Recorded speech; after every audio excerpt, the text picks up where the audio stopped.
चलिए आज बनाते हैं हम पफ पेटीज़। अगर आप भी स्नैक्स लवर हैं तो ये रेसिपी सिर्फ़ और सिर्फ आपके लिए है।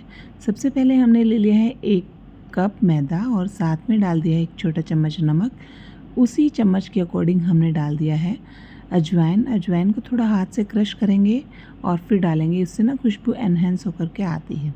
तो उसके बाद हमने अच्छे से मिक्स किया और 3 चम्मच हमने इसके अंदर रिफाइंड ऑयल ऐड कर दिया। अब हम इसे अच्छे से मिला लेंगे, मतलब कोने कोने तक मिल जाना चाहिए।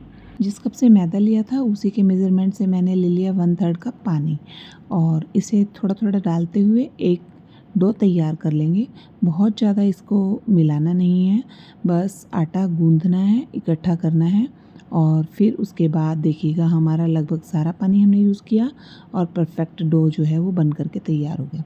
ऊपर से स्प्रेड कर दिया हमने ऑयल और इसकी ग्रीसिंग करके हम इसको ढक करके छोड़ देंगे रेस्ट के लिए 10 मिनट। यहाँ ले लिया है एक छोटा सा बाउल, उसके अंदर हम डालेंगे 4 चम्मच देसी घी। आप नोट करिएगा, पहले मैंने यूज़ किया था रिफाइंड और अब हम यूज़ कर रहे हैं देसी घी। अब ऐड कर देंगे 2 चम्मच कॉर्नफ्लोर और इसे अच्छे से मिला करके स्लैरी तैयार कर लेंगे। अब देखिएगा हमने देसी घी और रिफाइंड का जो मिक्सचर लिया है उससे होगा क्या कि जो घी है वो सॉफ्ट करेगा और जो रिफाइंड है वो क्रिस्पी करता है। चलिए अब चेक करते हैं आटा। देखिएगा जब हम प्रेस कर रहे हैं तो हमारा आटा फूला हुआ दिखाई दे रहा है, यानी आटा हमारा रेस्ट कर चुका है। अब इसे बाहर निकाल करके अच्छे से लोच लगाएंगे, यानी सॉफ्ट होने तक इसे ऐसे मसलते रहेंगे और आटा हमारा तैयार है। अब इसकी लोइयाँ बना लेंगे हम कुछ इस तरह से। सॉफ्ट सा डो लगाने के बाद लोइयाँ बनाई, उसके बाद हम इन्हें बेल लेंगे बेलन की सहायता से। रोटियां बेलते समय सरफेस पर स्प्रेड कर लेंगे सूखा आटा, ताकि रोटी जो है चिपके ना और बिल्कुल पतला होने तक हम इसे बेल पाएँ। तो हमारी रोटियां सभी इसी तरह से हमने पतली पतली बना करके तैयार कर लेनी है। इधर मेरी सारी रोटियां तैयार हो गई हैं। यहाँ पर अब हम करेंगे क्या कि एक एक रोटी को लेते जाएंगे और उसके ऊपर स्लैरी डालते जाएंगे। तो स्लैरी जो है वो पूरी रोटी को छू जाए ऐसे आपको लगानी है। देखिएगा कुछ इस तरह से मैंने सारी रोटी पर स्लैरी लगा दी है और ऊपर से हमें सूखा हुआ आटा डाल देना है। फिर लगा देंगे रोटी, फिर लगाएंगे स्लैरी और फिर डाल देंगे हम सूखा आटा। अच्छे से फैल जाए, बस ये ध्यान रखिएगा और थोड़ा सा प्रेस कर देना ताकि वो नीचे से चिपक भी जाए।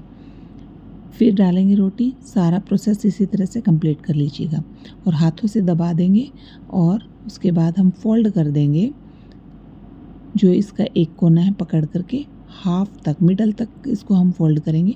ऊपर से स्लैरी लगाएंगे, फिर डाल देंगे सूखा आटा और दूसरा जो कोना है उसको बंद कर देंगे। अब हम इनके एजेस को बंद कर देंगे ऐसे। देखिएगा हमारा जो है आधे से ज़्यादा प्रोसेस हो गया है। अब इस आटे को हम फ्रिज में 5 मिनट के लिए रेस्ट कराएंगे, तब तक आटा सेट हो जाएगा।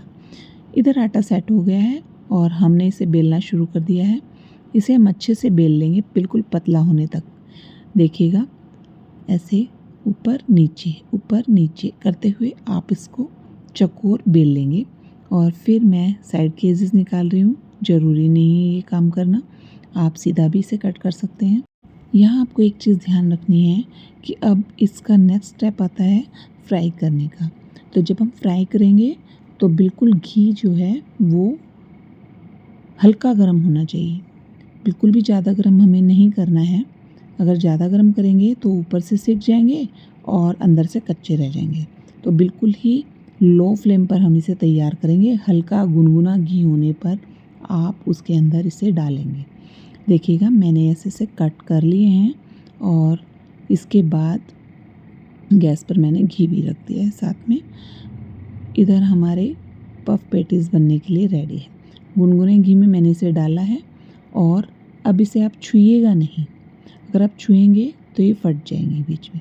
अपने आप देखिएगा धीरे धीरे ये ऊपर आ रही है ना, ऐसे ही अपने आप जब ऊपर आ जाएंगी तो अपने आप ही उल्टी हो जाएंगी, मतलब उलट पलट हो जाएगी और आपकी जो ये पेटीज़ हैं इनके बहुत सारे लेयर्स आपको दिखाई दे रहे होंगे। तो इस तरह से आप जो है अपनी पफ पेटीज़ बना करके तैयार कर सकते हैं। अगर रेसिपी अच्छी लगी तो आप लाइक शेयर एंड कमेंट करिए।